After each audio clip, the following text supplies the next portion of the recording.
was another night of great figure skating from the 2002 U.S. National Championships. This time it was all about the ice dance and the spicy Latin short dances that we saw, and all about the men. And it ended up being a bit of a competition of redemption in the men's event, which we'll get to in just a minute. But first of all, we're going to kick things off with the ice dance. Well, there was a group of ice dancers last night that made things very interesting, and we've talked about them all season long, but it's the partner swapping group that made things exciting here at the championships last night. First off, it was Emily Samuelson and Todd Gillis, who, of course, Emily formerly was partnered with Evan Bates. They competed in the Olympics together, didn't skate last season, split up, you know, the whole drama, and it's very odd to see them skating now with different partners because they were together for so long.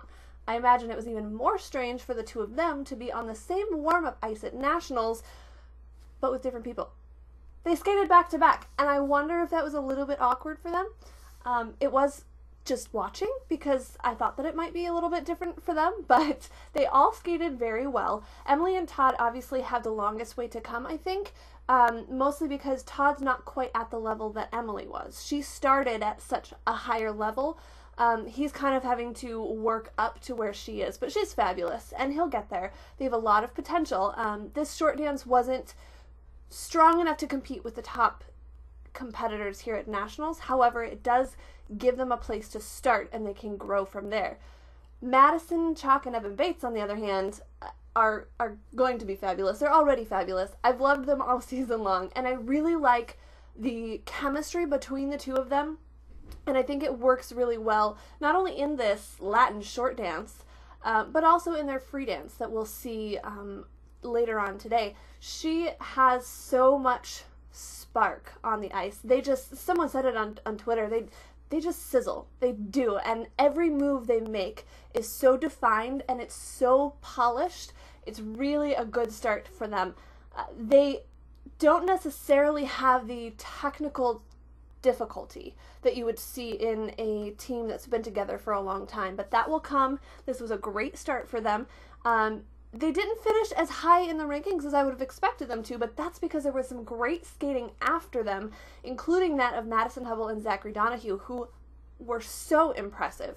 I saw them once early on this season at the Grand Prix and liked what I saw, and I really felt like Madison was blossoming before our very eyes. Having skated with her brother for so long, we kind of didn't see this side of her personality, this very sultry, very showy, very connected part of her performance to her partner because she had been skating with her brother. And I think this Latin short dance really allows her to explore that a little bit, and we're seeing just how much potential she really has. Also, Zachary Donahue is fantastic. He has such strong partnering skills, but he also has such strong technique and performance qualities himself. The two of them may have had the performance of the night in the up-and-comers category, and it paid off for them. They're in third place after the short dance with very strong scores, something that they can be very proud of. Look out for this team, because in years to come, they're going to be a force to be reckoned with. I can already tell you that. Then we have the brother-sister team, speaking of brother-sister teams, of Maya Shibutani and Alex Shibutani. However, they make it work, and they made it work in a big way here. This Latin dance has been very difficult for them this season, picking up on the right flavors and the right performance aspects and combining it with all the technical aspects that they generally are so sharp and so sure of.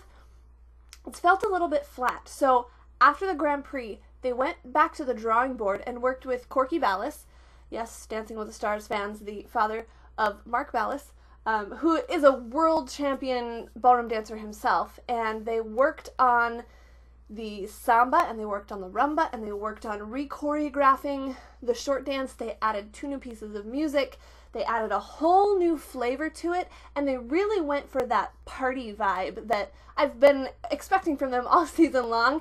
It was fabulous. They added some new elements. They changed the footwork sequences. They basically redid the entire dance, and it paid off in a big way. They had a 72 plus score, which is better than Meryl Davis and Charlie White's Skate America score this year, that kind of puts it in perspective.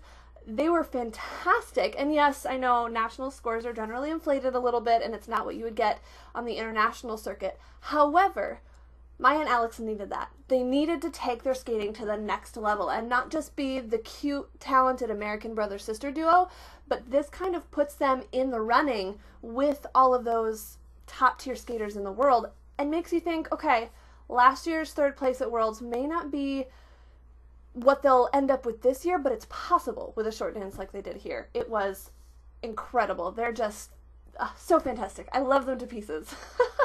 But then, of course, there was Meryl Davis and Charlie White, reigning national champions, reigning world champions. I talked to them over the summer, and they were so excited about the chance to perform this samba short dance, and it shows in every move. Meryl had another new short dance dress. This one was fabulous. Lots of little swirl details and kind of sparkles, and it made everything they do even more spicy. And they make what they do look so easy. Their twizzles are faster than you can think is humanly possible. They're so in sync. They were a little bit off on one little section, but they pull it together. They're so fast. They're so close. They're so tight. Everything is so in sync and so crisp. They have clean edges through all of the footwork. Their speed is amazing. They added a really cool new entrance to one of their lifts. If you didn't see it, go check it out. I love that they continue to push the envelope. They're at the top. They're at the very top of their game, and yet they continue to find some way to elevate themselves, which is exactly what they have to do with a team like Tessa Virtue and Scott Moyer, pushing them in practice even, but on the world scene as well. They set the bar here again for themselves, and I can't wait to see what the free dance has to offer. Never has the depth of the U.S. men's field been more evident than it was last night. So many great skaters, so many talented people that any one of them on any given night could have been at the top of the leaderboard, and that's what makes nationals so exciting. You have to hit it, and you may not be the one that everyone expects to hit, but if you do, you put yourself in good stead heading into the free skate. One skater that we expected to hit in the short program but didn't quite make that was last year's silver medalist, Richard Dornbush. He skated first in the program last night, and it was, to put it bluntly, a complete disaster. He didn't hit a single jump. Well, he singled all of the jumps. His timing was off. I don't know if it was the nerves or if it was skating first or if it was the pressure of last year. Just a horrible moment for him, and you hate to see that happen at nationals because it's not a reflection of the kind of skater or the kind of competitor that he is. He just had a bad night, and you hate to see that happen. I just wanted to give him a hug after he got off the ice. Hopefully he can rebound in the short program, although he's sitting in 17th place, so his chances of a medal not so likely, which is tough coming off of such a great nationals performance last year. My heart goes out to him. However, there was a lot of great skating left to come, particularly just following him. The second skater on the ice was Adam Rippon, who's coming off of a bad nationals as well. In fact, he's never medaled at senior nationals before, which is bizarre considering some of the success he's had internationally. He struggles in the short program, much like Ashley Wagner at nationals, so this was a huge test for him, especially coming off of a season that's had its ups and downs. He was fantastic. Nailed the triple axel, nailed the triple. Of course, there's that Rippon triple lutz with both hands over his head. He had more energy in the step sequence than I've seen all season long. This isn't my favorite short program that he's ever done. I don't know that it highlights all of his best qualities, but he nailed it here and was rewarded for it with a score in the 80s. His personal best score, and it held up for a long time, as did the score of Ross Minor. Ross, of course, being the bronze medalist from last season, and he has one of the best triple axels in the competition. Maybe the only one better would be that of Jeremy Abbott, and we'll get to him in just a minute. But Ross put down a very solid short program. He has a lot of really nice elements. I kind of feel like he needs to blend them all together a little bit better, but Johnny Weir, who was commentating last night, and was fabulous, by the way, I was cracking up all night long. But Jeremy said that he's a budding artist, and I think that's what you're seeing. You're kind of seeing some of the growing pains in some of the little transitional areas, but he's getting there, and he's going to be a strong competitor. he has a very level head on his shoulders, and that definitely helps him coming in with the expectations and the pressures of last year as well as those of his own. Good job to Ross. His score held up very well through the rest of the evening as well. Now, he did end up in 4th place after the short because of one Armin Mabanuzadeh, who snuck into 3rd place. Armin had a very difficult nationals last year as well, which seems to be the theme for the eventual top 3. They all kind of rebounded in their short programs this year compared to what happened last year. Armin's a very strong skater. He doesn't always have the in-betweens, he doesn't always have the connections between his elements, but he does have some very strong technique. He put it all together tonight and skated, or last night, I guess, and skated a very, very strong performance, one that is competitive with any of the rest of the top guys, and he was rewarded for it with that 3rd place finish in the short program. Now, long programs, as I mentioned yesterday, are very different. There's so much more that goes into them, and to be that consistent throughout an entire 4.5-minute long program is a completely different game. So Armin has to be right on the money to be able to compete with the likes of some of the other skaters, the Ross Miners, the Adam Rapons, the Jeremy Abbotts, who will be a little bit more experienced in those long program situations. Now, Max Aaron ended up 5th in the short program, but I have to mention him because he skated so strong at sectionals, had an overall score in the 220s range. He's an up-and-coming kid, but he has so much to offer. He has such strong technique, and he really is able to sell the program and get the crowd involved, and he had a great night as well. Look for him to make a splash in the long program here. As I said, he skated brilliantly at sectionals and blew the competition away by far. So look for him to make a splash as well. Now I'll get to our top skater of the evening. Saved him till last because, what do you say? Jeremy Abbott is spectacular. This short program combines so many elements that I think really speak to where Jeremy is in his career. He doesn't mind, as Johnny Weir said, just going out and being a goofball on the ice. And yet he's being a goofball, but he's combining such difficult technical elements. His footwork is insane in the level of difficulty and in the speed with which he carries it all the way through the ice. His jumps were spot on. No quad in this short program, however, it is planned in the free skate. His spins, the stretch in every position. This is the most polished and the most competition ready I've ever seen Jeremy Abbott. And he knew it. He came into this event saying, hey, I'm the guy to beat, and I know that, and I'm not afraid to say that. This is how you back that up. He nailed it and was rewarded for it with a score of 90 plus. He's said that he thinks he can compete with Patrick Chan.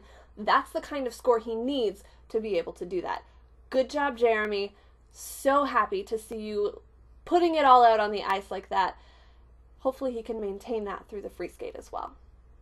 I would be remiss to end the day 2 conversation without talking about 2 specific things. One, Johnny Weir. I mentioned him early on, but he commentated for the men's short program last night and was so refreshing in the things that he had to say. I was laughing all night long, yet he maintained a level of professionalism, and you could tell that he has a great respect for the sport and for all of the athletes who put themselves out there in this national situation and under the national spotlight. He was a lot of fun, and I'm looking forward to him commentating on the men's free skate again tomorrow. But I also have to mention Michelle Kwan. If you've paid any attention to me through the last couple of seasons, you know that I am a diehard Michelle Kwan fan. And to see her in the press conference, to see her inducted into the Hall of Fame is so surreal. And it's a little bittersweet because it certainly means that her career on the ice is over, and you never like to admit that. However, I'm so proud of the champion that she is on and off the ice. She carries herself with such grace and with such poise, and she's such a role model to so many people.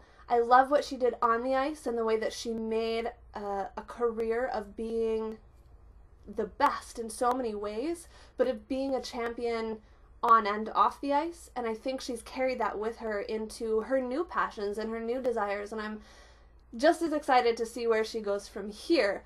Congratulations, Michelle Kwan. We're all so very proud of you. And there you have it. We're all set now for an exciting afternoon of skating featuring the ice dance and the ladies' championship events. First senior medals will be determined today, and I don't know about you, but I'm pretty excited to see how it goes down.